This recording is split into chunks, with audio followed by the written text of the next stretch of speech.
Miles de aparatos electrónicos utilizados mayormente por miembros del grupo terrorista libanés Hezbollah explotan al unísono causando miles de heridos y múltiples muertes, dejando al mundo especulando sobre el origen y el modus operandi de este ataque.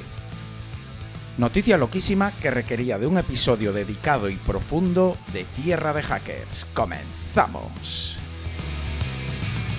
Hola y bienvenidos a Tierra de Hackers, tu noticiero de ciberseguridad hecho podcast. Publico este episodio el 14 de octubre de 2024. Estamos en el episodio número 130. Mi nombre es Martín Vigo y está conmigo, aunque de manera agridulce porque estoy muy contento que esté aquí, pero bueno, don Alexis Porros. Hola Alexis, ¿qué tal?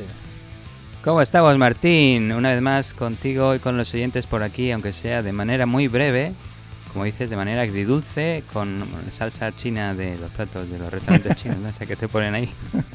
Pero nada, aquí, un poquito para comentar a la familia de Tierra de Hackers que por motivos personales y profesionales me resulta difícil encontrar el tiempo necesario para crear contenido de calidad. Ese contenido que os traemos episodio tras episodio y que os gusta tanto. Así que por ello, con gran pesar, he decidido retirarme del podcast de forma, no lo sabemos, pero de forma, por un momento hasta no se sabe. Y no es un adiós, como se dice, sino un hasta luego, oye. Así que espero poder encontrarme con vosotros en alguna conferencia, curso o evento, yo qué sé. O incluso en el supermercado, si nos vemos, pues hablemos de alguna noticia que os haya gustado, o yo qué sé, alguna historia que tengáis cociéndose en la cazuela. Y nada, en cualquier caso, quería decir que seguís, recordad que seguís en excelentes manos con Martín, quien continuará trayéndoos noticias muy interesantes, picantonas, igual un poco agridulces, episodio tras episodio. Así que nada, no os preocupéis que aunque me vaya, aquí se queda Martín, como se dice, aguantando la bandera bien del bastión. Show must go on, como dice un amigo mío. Nada, Alexis, lo primero, no te retiras del mundo de la ciberseguridad, o sea que vas a estar en conferencias, en eventos, todo esto. Aparte tú y yo solemos coincidir en muchos, por ejemplo, DEFCON es uno de ellos, así que eso sí. Nos seguiréis viendo por ahí. Yo quiero agradecerte todo lo que has hecho por Tierra de Hackers, por este podcast. Estás desde el episodio número 1 ahí cuando hacíamos brainstorming de cómo llamar al podcast, aquello de Nervio Hacker que me decías tú, y digo yo, hombre, ese nombre no me acaba de cuajar. Y recuerdas que estábamos yo quería llamarlo En Tierra de Hackers y tú decías, Tierra de Hackers. Y es que En Tierra de Hackers como que tiene más ahí, más tal, pero al final Tierra de Hackers decidimos, aparte que es que yo recuerdo que en Twitter no cabía como handle En Tierra de Hackers. Oh, mira qué bueno. Así que fue una también de las razones para que fuéramos con el tuyo. Pero en serio, muchas gracias, Alexis, son muchas horas. Sí. Al fin y al cabo, lo que estás haciendo justo lo que dijiste es que para mantener la calidad requiere muchas horas y no las tengo, es que requiere mucho trabajo este podcast, que aunque al final el resultado, el outcome sea pues una hora de audio, las horas y horas que hay detrás en cada episodio son muchas y es muy difícil compatibilizarlo cuando tienes tantas cosas pasando como es tu caso. Sí. Podríamos hacerlo en plan, que ahora está muy de moda, supongo, ¿no? Hay gente que se pone a text to speech, ¿no? Ponemos el texto y lo pasamos a audio con herramientas que igual hemos cubierto antes en episodios, ¿no? Como Eleven Labs, con AI, básicamente. Pero no, hay que hacerlo nosotros. No, y aparte de eso, de que no podemos ya robotizar absolutamente todo, lo que cuesta trabajo es preparar la noticia y grabarla, claro, al fin y al cabo tardas lo que se tarda en grabar. Ya está, pero sí, pero esa investigación que hay detrás, elegir las noticias, hacer eso, intentar hacerlo todas las semanas, que ya es complicado para mí, y más que luego tú y yo sincronizar las horas, porque tú estás en horario americano, yo en español, muy complicado, pero nada, yo quería darte de todo corazón las gracias, una aventura muy chula a la que te apuntaste desde el día que te lo sugerí. Gracias por ser un compañero tan guay en esta jornada, en esta aventura, quería decir. Y, joder, poco más que decir, tío. Muchísimas gracias, en serio, pero yo creo que los oyentes, aparte, llevan preguntando por ti mucho tiempo. Es algo que tú y yo ya habíamos hablado, pero bueno, yo quería que estuvieses tú aquí en directo, despidiéndote de todos. Sí, sí, no, también agradecerte a ti, Martín. Somos ya casi como una pareja. No sé si hay algún oyente ahí. Me sé hasta su Social Security Number. No. Pero sí, con Martín hemos pasado de todo. En conferencias, en el podcast, aquí, allá, comiendo una paellita en el del Tebre y tal, y todo eso.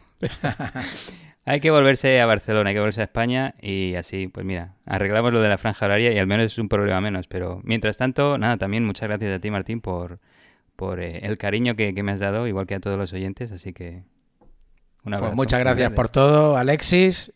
Te diría que yo de hasta siempre, pero bueno, tú y yo seguimos siendo súper amigos, o sea que nada cambiará en ese sentido.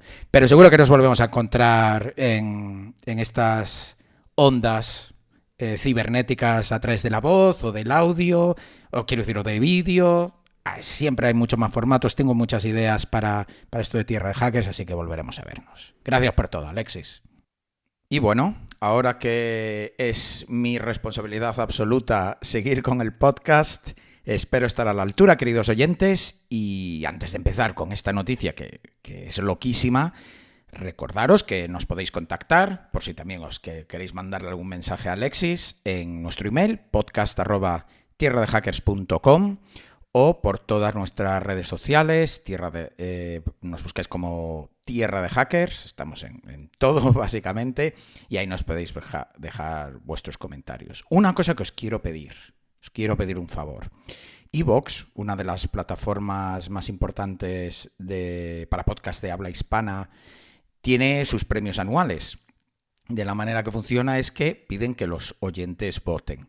Entonces yo me voy a atrever a pediros vuestro voto. Si creéis que el esfuerzo que hacemos aquí con este podcast es merecedor de 20 segundos de vuestro tiempo para votar por este podcast, yo desde luego os estaría eternamente agradecidos, no solo por ver en las estadísticas que lo que hacemos os gusta, sino también porque la verdad es que como funciona hoy en día estas cosas, al algoritmo le gusta que el podcast gane premios. Entonces, si le gusta el algoritmo, entonces más gente va a descubrir el podcast. Si le gusta a más gente el podcast, entonces eso puede atraer a más sponsors para poder seguir apoyando este proyecto. Es todo un círculo vicioso que empieza con la semilla de tu voto.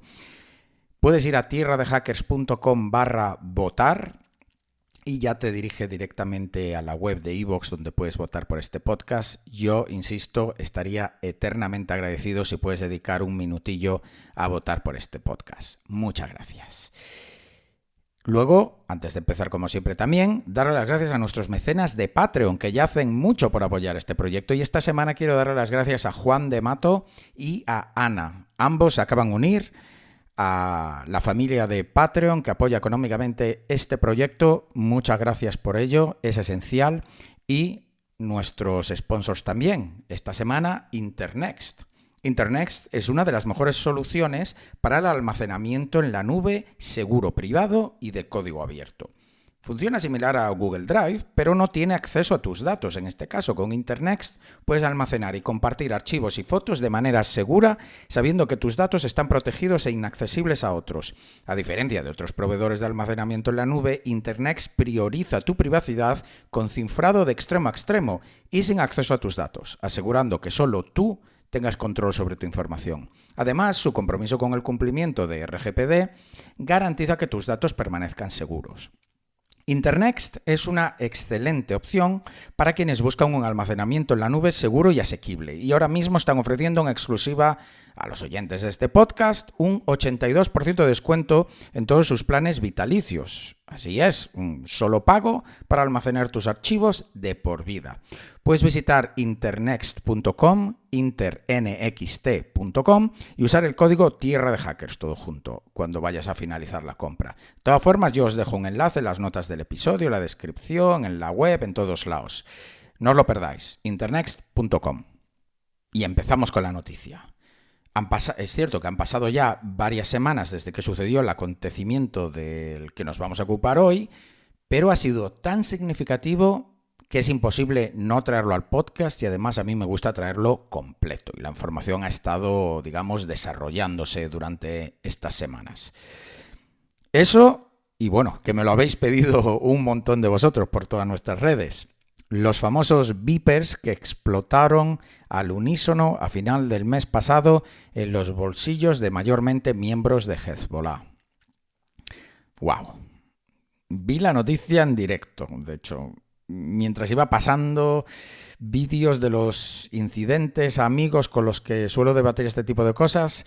Cada vez que iban compartiéndose más vídeos en redes sociales, íbamos hablando sobre el tema, pero la cuestión es que ¿qué estaba pasando? De repente habían explotado un montón de bolsillos, de hecho, era lo que veíamos inicialmente en las imágenes, de ciudadanos en el Líbano. Primero unos pocos, luego eran en los cientos y después en los miles las explosiones que se veían en imágenes compartidas en redes sociales. Más tarde no eran beepers, sino también walkie-talkies y luego ya todo tipo de electrodomésticos. También el modus operandi era otra cosa que íbamos intentando averiguar entre todos, a la par de quién estaba detrás de este ataque y bueno, quién era el responsable. Todo el mundo realmente apuntaba con el dedo al mismo sitio. Desde luego, un caso, un incidente, un ataque que veremos a partir de ahora muchísimo en presentaciones comerciales de productos de seguridad, conferencias de hacking, libros futuros y material de marketing sobre temas de seguridad informática. Y ya estamos aquí para cubrir pues todo lo que pasó. Como decía, y asumo que todos vosotros, queridos oyentes, el que más o el que menos sabe de lo que estoy hablando debido a la notoriedad del asunto, todo empezaba el martes 17 de septiembre sobre las 4 de la tarde, hora local en el Líbano, con explosiones por todo el país. Vídeos de cámara de seguridad y vigilancia empezaban a compartirse por Twitter y según pasaban los minutos, más y más pintando una imagen de que un ataque planificado acababa de suceder y esto no era un simple accidente. Se empezó a hablar de beepers explosivos, que ahí fue cuando verdaderamente ya me puse a monitorizar los acontecimientos, lo dicho, en tiempo real. Beepers, una tecnología de los 90 que a día de hoy, con los móviles, no debería tener mucha cabida. Es una de las primeras cosas que me llamó la atención. ¿Cómo es posible que se estuvieran utilizando tanto, no? ¿Y qué es eso de que han explotado todos a la vez? Pero si eres más bien joven, querido oyente, un beeper es una especie de móvil pequeñito que solo puede recibir mensajes de texto. Imagínate que tu móvil solo puede recibir WhatsApps. Pues básicamente eso. De hecho, los primeros solo podían recibir llamadas perdidas. Era un aparato para saber que una persona te había intentado llamar, básicamente. Ya tenías que irte tú a una cabina telefónica a llamar a ese número de vuelta. De hecho, yo a los 17 años trabajaba de portero en un hotel y tenía un beeper que lo único que hacía era eso, beep, beep. Y tenía que irme yo a un teléfono en alguna de las habitaciones del hotel y llamar a recepción a ver qué era lo que necesitaban, que normalmente, bueno, era llevarle el desayuno a algún huésped o ayudar a subir maletas de alguien que estaba justo haciendo el check-in, ¿no? ¿Y cómo es que en el Líbano están usando una tecnología tan obsoleta? Porque quienes lo están usando quieren reducir su huella digital, quieren ser irrastreables. Los destinatarios de estos beepers explosivos, eran mayormente miembros del grupo terrorista Hezbollah, un grupo que opera en Líbano y que recientemente Israel añadió a su lista de objetivos bélicos después de iniciar su guerra contra Hamás. Tanto es así que a día de hoy, que publico este episodio, Israel ya está bombardeando Beirut, expandiendo la guerra más allá de Gaza. En febrero de este año, Hassan Nasrallah, uno de los líderes de Hezbollah, en uno de sus discursos se dirigió directamente a sus militantes y les dijo que deberían deshacerse de los móviles. Decía, apagarlos, enterrarlos, ponerlos dentro de una caja de hierro y encerrarlos. Israel ya no necesita colaboradores, decía Nasrallah en este vídeo de hace meses y que me encontré en un portal de noticias de Israel. Sus dispositivos de vigilancia están en vuestros bolsillos. Si estás buscando al espía israelí, Mira el teléfono que tienes en tus manos y al de tu esposa e hijos. Además, los móviles no son espías ordinarios, son espías mortales capaces de entregar tu posición exacta. Esto es porque la Agencia de Inteligencia de Israel ha causado muchas bajas entre líderes de Hezbollah durante estos años, y estos saben que es debido a la interceptación de señales, toda una rama en el ámbito militar conocida como SIGINT. Entonces Hezbollah, necesitados de seguir comunicándose entre ellos, decidió que los beepers eran una solución perfecta, como alternativa a los dispositivos móviles. ¿Por qué? Porque los beepers solo reciben señales, no transmiten como un teléfono. Para que esto se entienda mejor, un beeper es el equivalente a la radio de tu coche. Tú puedes recibir información de las noticias del día a través de la radio, pero tu radio no está emitiendo nada. Si usases un móvil para hablar directamente con el presentador de las noticias, tendrías la ventaja de que la comunicación sería de dos vías. Tú también podrías hablarle, pero el problema es que para eso tienes que transmitir tu voz en forma de señal. Señal que en este caso los israelíes van a interceptar y, entre otros, pueden hallar tu posición física, geolocalizarte, con consecuencias fatales, evidentemente. Por eso Hezbollah se pasó a los beepers. Los líderes podían seguir enviando información e instrucciones a sus militantes sin que estos corriesen peligro de ser geolocalizados. Es como mi madre cuando era pequeño y estaba en la calle jugando en el barrio, ¿no?, donde vivía de pequeño. Mi madre salía al balcón a las 2 de la tarde y gritaba: ¡Martín, a comer! Así funcionaban las cosas en los barrios. Lo escuchaba todo el barrio. Yo también. Nadie puede saber dónde estaba yo jugando, pero yo había recibido la información. Mi madre estaba haciendo lo que se conoce como broadcasting. Y eso mismo es lo que hace Hezbollah con los beepers. El protocolo y canal que utilizan los beepers se puede interceptar, de hecho, con hardware de radiofrecuencia muy barato, como un HackRF, y de manera bastante sencilla. Pero estos beepers sabemos ahora que comunicaban la información de manera cifrada. Por tanto, aunque el canal fuese inseguro, la información estaba protegida. ¿Y por qué lo sabemos? Pues porque conocemos al fabricante gracias a fotos de beepers medio destrozados que se iban compartiendo en Internet y que alguno dejaba entrever el circuito electrónico interno. Circuito electrónico que normalmente viene grabado con la marca del fabricante, que en este caso era Gold Apollo.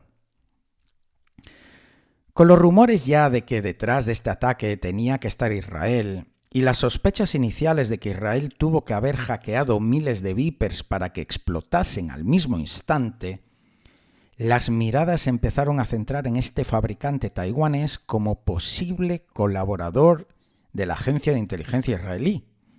Imaginaros la papeleta. Eres el CEO de una empresa y de repente te despiertas un día y estás en medio de un complot, en una guerra activa en la que te has aliado con un bando para hacer explotar el hardware que diseñas en los bolsillos de otro bando. Pues esto fue lo que le sucedió a Hasu Chin-Kwang, presidente de Gold Apollo, que hizo declaraciones a los medios al día siguiente súper cabreado, llegando a declarar que le acababan de arruinar la vida. Resulta que Gold Apollo sí diseña los circuitos, pero no los beepers en sí. Declararon que esos beepers fueron fabricados por otra empresa con sede en Hungría, con la que tenían un acuerdo de licencia. Son ellos quienes, teóricamente, decía el presidente de Gold Apollo, que fabricaron esos beepers. Y esto lo indica también el New York Times, que recibió un pedido de 3.000 unidades por parte de personas ahora vinculadas al grupo terrorista libanés. Back Consulting es la empresa en concreto y la que hizo un acuerdo con Gold Apollo para poder fabricar estos beepers, entre ellos el modelo que nos concierne, el AR924, como si fueran básicamente Gold Apollo operando en Europa. Con esto ya tengo yo ahora otro hilo donde poder ir a buscar más información para esta noticia. Y es así como me encontré un trabajo de investigación llevado a cabo por la BBC. Se pusieron a buscar todo lo que podían encontrar sobre esta empresa, sobre Back Consulting, que la verdad es que ya olían mal desde el principio, ya que cuando fueron a sus oficinas en Budapest, estas se hallaban en un edificio donde había otras empresas, y al preguntar a empleados que trabajaban allí para estas otras empresas, nadie había oído hablar de Back Consulting en su vida. Curioso, ¿no? El edificio donde tienes la sede de tu empresa, nadie conoce tu empresa. La BBC se fijó entonces en los registros mercantiles y vio que la empresa se fundó en 2022, hace tan solo 2 años, y que solo tiene un accionista. Esos registros muestran también que la empresa no tiene ninguna relación comercial con ninguna otra empresa, incluyendo ningún tipo de exportación de productos. Esto vuelve a chocar con la realidad, ya que la empresa sí vendió y teóricamente envió beepers al Líbano. ¿Y qué podemos averiguar sobre sus finanzas? Pues que en 2022, su primer año fiscal, tuvieron unos ingresos netos de $725.000 y en 2023 fueron unos 600.000. Bueno, ahora nos podemos ir a la plantilla, porque solo tienen un accionista, pero empleados, pues curiosamente también solo tienen un empleado, la CEO Cristiana Varsovi Archidiacono, que de hecho me encontré su LinkedIn y con ellos el LinkedIn de la empresa también, ya que su perfil sigue mostrando que aún trabaja para Back Consulting, a pesar de que la web la han dado de baja inmediatamente después de este incidente y han borrado todo rastro de material comercial de la empresa en Internet. La CEO, según su perfil, tiene un doctorado de una universidad de Londres y es parte del comité ejecutivo de varias organizaciones sin ánimo de lucro, una de ellas Earthchild Institute, que se encarga de ayudar a los niños más desfavorecidos a encontrar oportunidades para tener una mejor vida. Pues bien, la BBC se puso en contacto con esta organización sin ánimo de lucro y confirmaron que esto no era cierto, que esta persona no tiene ninguna relación con la organización y mucho menos en un puesto en el Board of Members, como decía el LinkedIn de la CEO de Back Consulting. Lo único que hay es un email de 2018 donde esta persona contactó efectivamente a la organización para explorar posibles colaboraciones, pero nada más. Sigamos con más hechos sospechosos, que no son pocos ya. El paso siguiente, evidentemente, era contactar con Cristiana. Y si bien la BBC no consiguió ninguna respuesta, sí hacen mención a otro medio de comunicación, la NBC, que sí pudo hablar con ella. Y lo único que dijo fue que si bien es cierto que tenía una relación comercial con Gold Apollo para vender los beepers en la región, ella era solo una intermediaria, que ella no hacía los beepers. Entonces, tenemos que la empresa taiwanesa Gold Apollo no hacía los beepers que explotaron, sino que era una licencia que se vendió a una empresa húngara. Y esta empresa húngara dice que tampoco los hacía, que solo era un intermediario. Entonces, ¿quién hacía estos beepers? Porque parece aquí que todo el mundo se va pasando la patata caliente.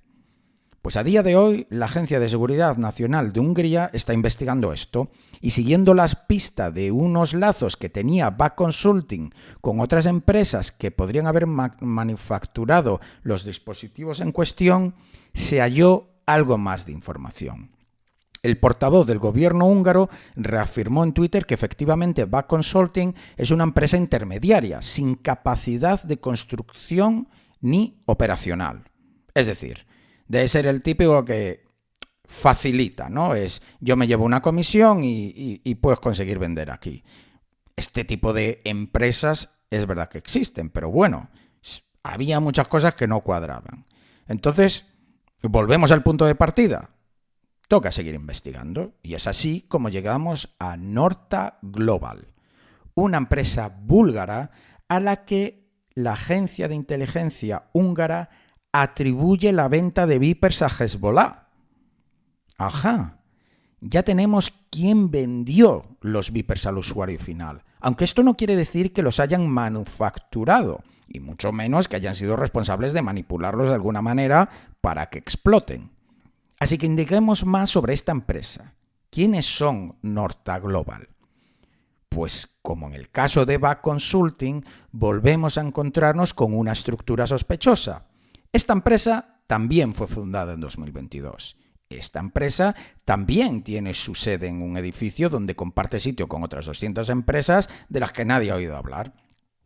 Esta empresa también tiene un solo empleado, en este caso un noruego llamado Rinson Jose. Y esta empresa también tiene un único empleado que no da señales de vida cuando le contactan los medios de comunicación. ¿Coincidencia? Puede ser, pero sospechoso también lo es un rato. Sobre todo cuando gracias a medios locales sabemos que esta empresa, nada más fundarse, recibió un pago de $650.000 por servicios de consultoría y aseguran que ese fue el dinero que usó para comprar los Vipers que se enviaron al Líbano. Yo te pregunto, querido oyente, más que nada para ver si estás prestando atención. ¿Esto de los $650.000 te suena? Son básicamente los ingresos que obtuvo Back Consulting ese año. Curioso, ¿no?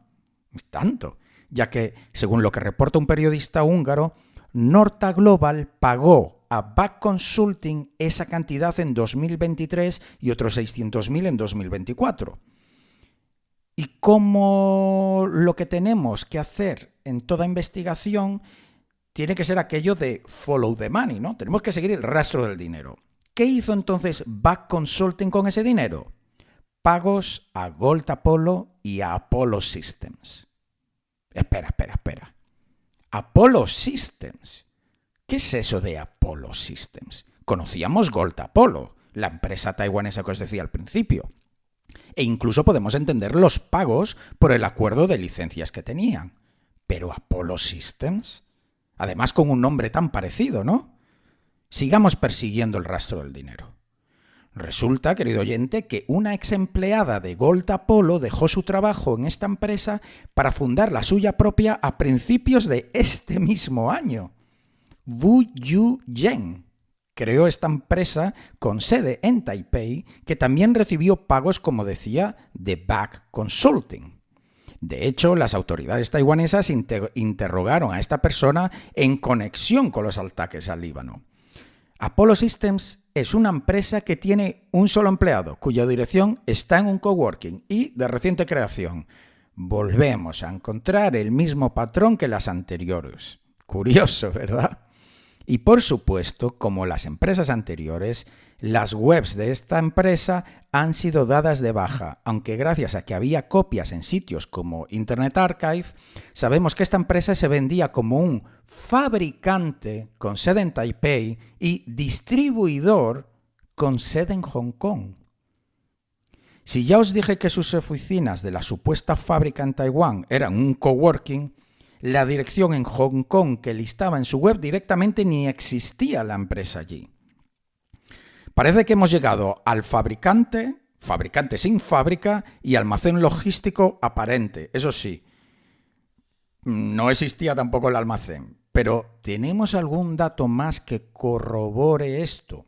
Pues sí, los registros de aduanas que guardan toda la información de exportaciones también en un país como Taiwán. Según estos registros, en octubre de 2022, esta empresa envió un paquete hacia Hungría. ¿Y cuál era su contenido? Un Viper, uno solo. Interesante, ¿no? Y es curioso que haya quedado registrado eso, y lo de un solo Viper. Pero el otro dato curioso es que se envió 2 años antes de que la empresa Apollo Systems fuera fundada oficialmente. Recordad que yo os dije que se fundó este mismo año. Entonces, esto también es contradictorio. Por resumir, tenemos que un fabricante global de Vipers negocia un contrato de cesión de licencia a una empresa húngara para que pueda fabricar y vender uno de los productos en su zona. Esta empresa recibe pagos de otra con sede en Bulgaria y con ese mismo dinero se paga a una empresa taiwanesa con un nombre sospechosamente similar a la inicial. Se cierra el círculo, querido oyente. Y es así como una agencia de inteligencia monta toda una estructura de sociedades pantalla para diluir el rastro de sus fechorías. Este organigrama de empresas con sedes en distintos países, con distintas jurisdicciones, pero con apenas infraestructura, empleados o actividad. Pero espérate que eso no es todo. Ya os he hablado hasta ahora de que explotaron Vipers. porque así es como comenzó todo el ataque. Pero es que al día siguiente estaban explotando otros dispositivos de comunicación como walkie-talkies. Sí, como lo oyes, el ataque no se redujo a los beepers. Y en este caso el fabricante de los dispositivos de radiocomunicación era una empresa japonesa llamada ICOM. Esta empresa también niega tener nada que ver con los ataques y de hecho comentó que ese modelo de walkie-talkies está obsoleto desde hace 10 años, al igual que las baterías que usa. Y de hecho es verdad que ese walkie-talkie era bastante conocido y hay muchas copias no oficiales haciéndose pasar por el original que están a la venta en el mercado. Bueno, yo con toda esta información, sobre todo de las páginas web, de correos electrónicos que me encontré, de nombres, me fui a Flare, la plataforma de ciberinteligencia con la que tengo pues una colaboración y que me permite investigar las noticias a fondo, a ver qué me podía encontrar sobre estas empresas. Está claro que el OPSEC, la seguridad operacional del Mossad, es buena, ya que no hay mucho. Eso sí, me encontré muchos foros de cibercriminales hablando de estas empresas, sobre todo mucho grupo de Telegram privado ruso, por lo que me da a mí que puede que salga más información al respecto en las próximas semanas o meses, ya que tenía pinta de que esta gente está buscando doxear a quien sea que encuentren relacionado pues, con Back Consulting, Norta Global o alguna de estas otras personas que son reales. La verdad es que es súper útil para ciberinvestigaciones esta plataforma y si estás interesado en añadirlo al arsenal de tu empresa para monitorizar tus activos y empleados en todo lo que es cerrado, como la dark web y rincones que frecuentan ciberdelincuentes, os dejo un enlace personal en las notas del episodio a esta herramienta para obtener más información y potencialmente adquirirla y así estaréis ayudando a este podcast. Yo ya os digo, la uso con mis clientes y ha sido súper útil para encontrar credenciales filtrados de empleados, subdominios expuestos que desconocían y referencias, pues en sitios poco deseados a sus empresas. Y ahora que sabemos todo lo que hay que saber sobre la cadena de distribución de los beepers, desde su fabricación hasta llegar a manos de las víctimas, ¿cómo fue posible que llegasen a explotar? Inicialmente se especulaba con un hackeo masivo a estos dispositivos, que de alguna manera hayan sido comprometidos remotamente y a través de ello se modificase el comportamiento de tal manera que llegasen a explotar. Se hablaba de que se había hecho explotar las baterías y que quizás venía por ahí el hackeo, manipular el firmware o el sistema que controla la batería para que quizás se desactivasen sistemas de seguridad de la temperatura o se alimentase con más corriente o algo así hasta el punto de hacerlos explotar. Esta teoría fue perdiendo fuerza según pasaban las horas y muchos expertos en hardware empezaban a publicar sus análisis y opiniones. Mayormente, nadie veía factible un hackeo que llegase a poder manipular el funcionamiento de las baterías de tal forma que explotasen. Por un lado, porque muchos sistemas que evitan esto son elementos físicos, es decir, por mucho que hackees el dispositivo, aunque pudieses alterar todo sobre la batería, hay mecanismos físicos que evitan su explosión. El equivalente sería tapar la cámara de tu portátil con esparadrapo. Por mucho que yo te hackee el ordenador y active tu cámara, no puedo remotamente quitar la barrera física que has puesto en la cámara. Pues esto es lo mismo. Pero además, las baterías no explotarían como se podía apreciar en los vídeos que se iban publicando en Internet. La subida de temperatura de baterías podría ocasionar humo, fuego, pero no explotar de esa manera. De hecho, esto lo hemos visto ya en su día con los teléfonos de Samsung, que de repente pues se calentaban muchísimo y empezaban a echar humo porque venían defectuosos. O casos como coches Tesla que han empezado a arder por problemas en su batería, pero jamás hemos visto nunca nada con baterías que haya explotado porque sí. Entonces, cabe preguntarse, ¿qué pudo haber pasado? Pues que los dispositivos se manipularon para introducir algún tipo de explosivo. Esto implica que hubo un compromiso en la cadena de suministro, un sabotaje. En algún punto, quien esté detrás de este ataque tuvo acceso físico a estos dispositivos para implantarles un explosivo. Y efectivamente así fue. Y con esto cobra más sentido todo lo que explicaba de las empresas pantalla. Se utilizó material explosivo que se ocultó en las baterías de tal manera que era muy difícil de detectar. Y esto se hizo a propósito, porque se esperaba que los líderes de Hezbollah inspeccionasen algunos dispositivos al azar para verificar que todo estaba correcto. Al fin y al cabo, no son nuevos en este mundillo. Pero es que incluso abriendo los dispositivos físicamente para inspeccionarlos por dentro e incluso pasándolos por rayos X, el implante no era perceptible. ¿Y cuál era este implante? Tetranitrato de pentaeritritol, conocido también como PETN, que es un explosivo en forma de polvo parecido a la nitroglicerina. Este tipo de explosivos, investigando sobre esto, se les conoce como explosivos secundarios, debido a que su densidad energética es muy grande, incluso con unos pocos gramos, lo cual es ideal como implante en un teléfono, pero a la vez son demasiado estables, por lo que necesitan ser mezclados con un material explosivo primario para que comience la explosión y la parte secundaria amplíe para ser todavía más destructivo. Esta mezcla es común, de hecho, en artillería militar y minería. Y cuando hablamos de los Vipers, se dice que fueron exactamente 3 gramos de PETN lo que estaba oculto dentro de las baterías de litio.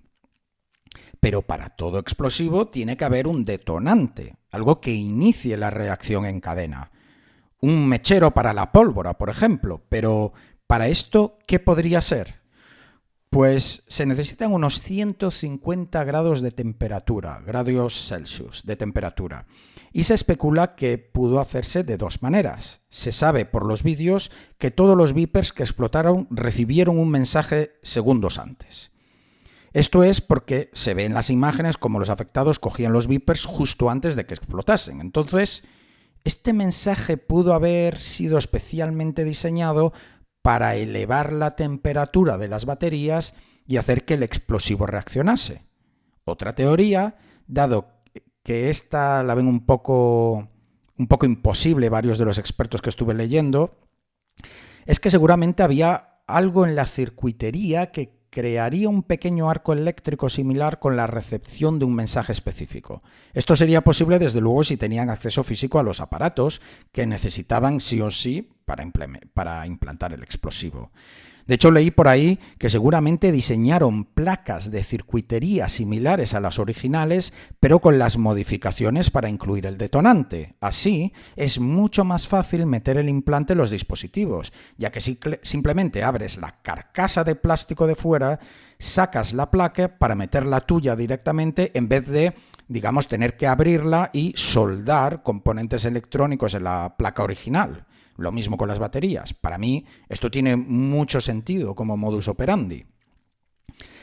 Y esto, de hecho, podría haber sido porque hay registros de ese único Viper que se envió para ver la circuitería y poder hacer un clon, ¿no? Y exactamente lo mismo pasó con los walkie-talkies. También llevaba PETN en las baterías de litio, que eran incluso más grandes en el caso de estos aparatos. Un dato tan curioso como macabro, que me encontré en un artículo del Washington Post, es que el tema de elegir los modelos específicos de Vipers y de walkie-talkies no fue casual. En el caso de los Vipers, descifrar las comunicaciones, los mensajes entrantes, requería usar las 2 manos, ya que tenías que pulsar 2 botones a la vez. Y en cuanto a los walkie-talkies, era un modelo que tenía una de las baterías más grandes del mercado, lo cual era muy útil para poder meter más carga explosiva. Pero dice el Washington Post, citando conversaciones anónimas con oficiales de altos cargos, tanto en varias agencias de inteligencia, que con el Viper se intentaba mutilar ambas manos, pero que con el walkie-talkie directamente se escogió para poder decapitar a los enemigos. Recordemos que la carga explosiva no era suficiente como para matar a una persona, pero si explota cerca de la cara, como sería el caso típico del uso de un walkie-talkie, o lo mismo para el Viper, que requiero cogerlo con las 2 manos, el daño puede ser completamente letal. Me parece loquísimo esto. ¿Cuál fue el resultado de esta operación? Pues efectivamente, unos 30 muertos y más de 3.000 heridos. Muchos de ellos en estado crítico, y lo peor de todo es que entre las víctimas había niños. ¿Y quién está detrás de todo esto? Pues todos apuntan a Israel. Su agencia de inteligencia, el Mossad, es de sobra conocido por sus capacidades para eliminar objetivos en contra de los intereses del país.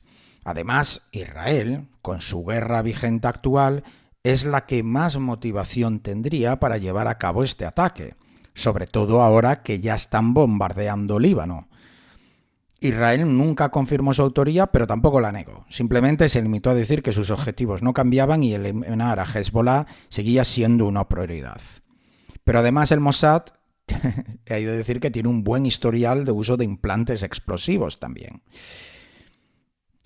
Un debate a tener sobre todo esto sería si esta metodología de poner explosivos en dispositivos electrónicos que se envían hacia un país enemigo es algo, ¿cómo decirlo?, justificable. Entenderme, por favor, a qué me refiero con justificable, ¿eh?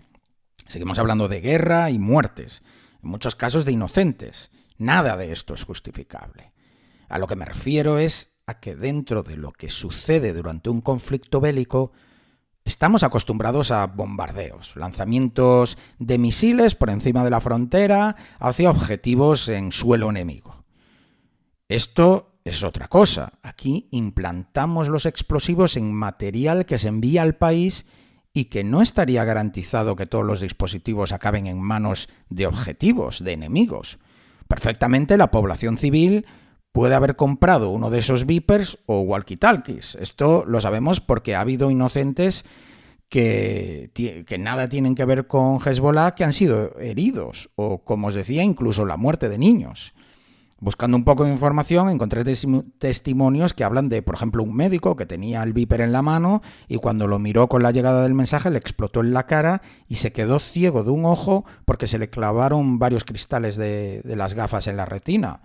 Otro testimonio es el de un conductor que en una furgoneta iba conduciendo, pero iba con su familia y se estrelló cuando explotó el Viper.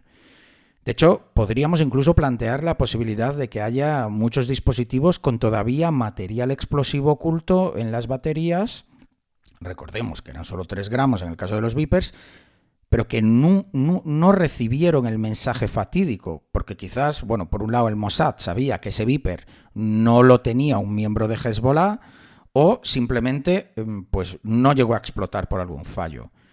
¿Cómo controlas que solo lleve explosivos los que acabarán en manos del enemigo? Tenemos que empezar a plantearnos todos la posibilidad de que podamos tener entre manos dispositivos letales que todavía no han detonado.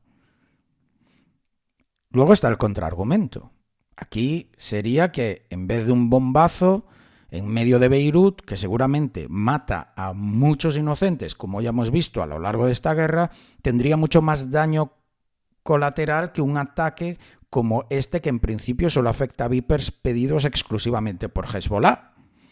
Se podría argumentar que es un ataque mucho más concreto, más preciso, ya que estás colocando en las manos de tus enemigos una carga explosiva suficientemente grande como para matarle, pero suficientemente pequeña como para que los que están alrededor en principio solo sufran heridas leves. ¿No es eso mejor que un misil que revienta varios edificios en medio de la ciudad, donde es mucho más complicado controlar que no mueran inocentes? Además, hay una ventaja estratégica para este tipo de ataque. El Mossad no solo ha matado y herido gravemente a muchos miembros de Hezbollah, sino que gracias a todos los vídeos que publican los medios de comunicación y las personas que graban estos ataques, que los van publicando en redes sociales, Israel tiene ahora un montón de inteligencia adicional.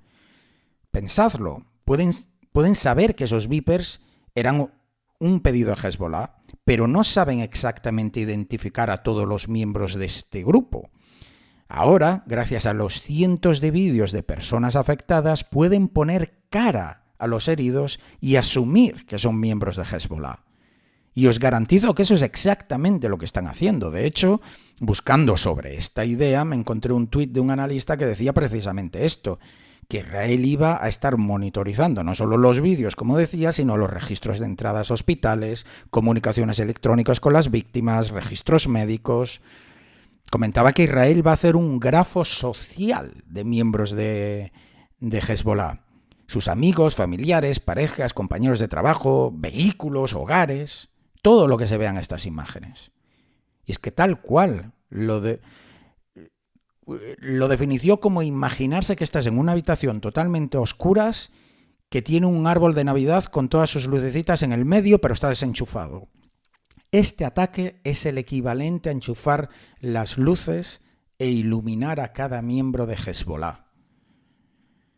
Ya sabéis que siempre me gusta dejaros con el debate abierto para que reflexiones al respecto. Es complicado y terrorífico también, sobre todo cuando pensamos que nos podría pasar a nosotros. Un viaje al Líbano donde compras artículos electrónicos y te vienes a casa con material explosivo.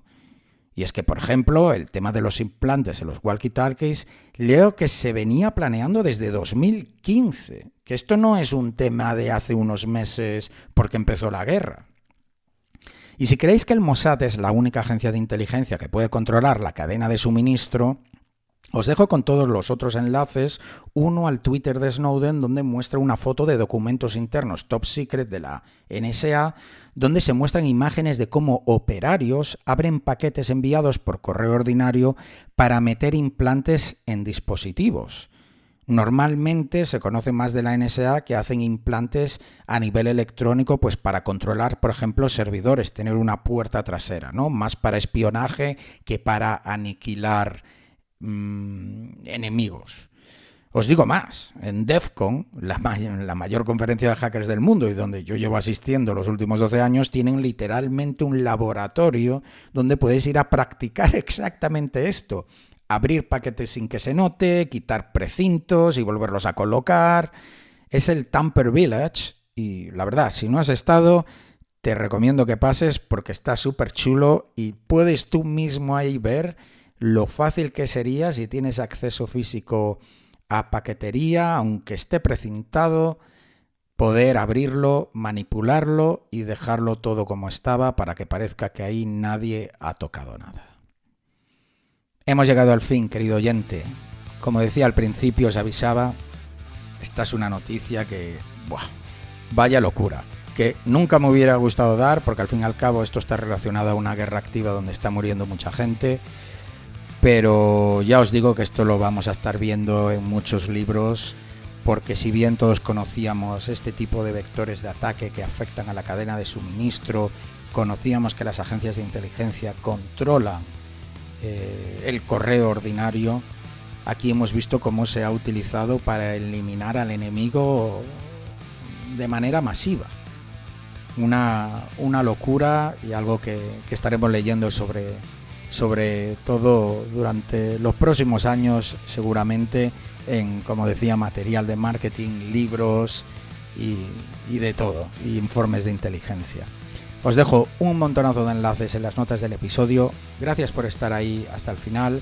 A partir de ahora, aunque ya llevan siendo bastantes episodios donde estoy yo solo, no os preocupéis que esto seguirá adelante. Voy a intentar sacar horas de donde sea para publicar más a menudo, porque me encanta hacer lo que hago y agradezco un montón todo vuestro apoyo. Nos vemos y nos escuchamos en el próximo episodio. Adiós, adiós. Si te ha gustado este episodio y quieres ayudarnos a seguir con el podcast, compártelo con tus amigos y compañeros. Con tu apoyo podremos atraer y despertar el interés por la ciberseguridad de mucha más gente. Acuérdate de dejarnos un comentario y una valoración donde nos estés escuchando. También puedes seguirnos en Twitter, Instagram y Facebook. Te esperamos en el próximo episodio de Tierra de Hackers.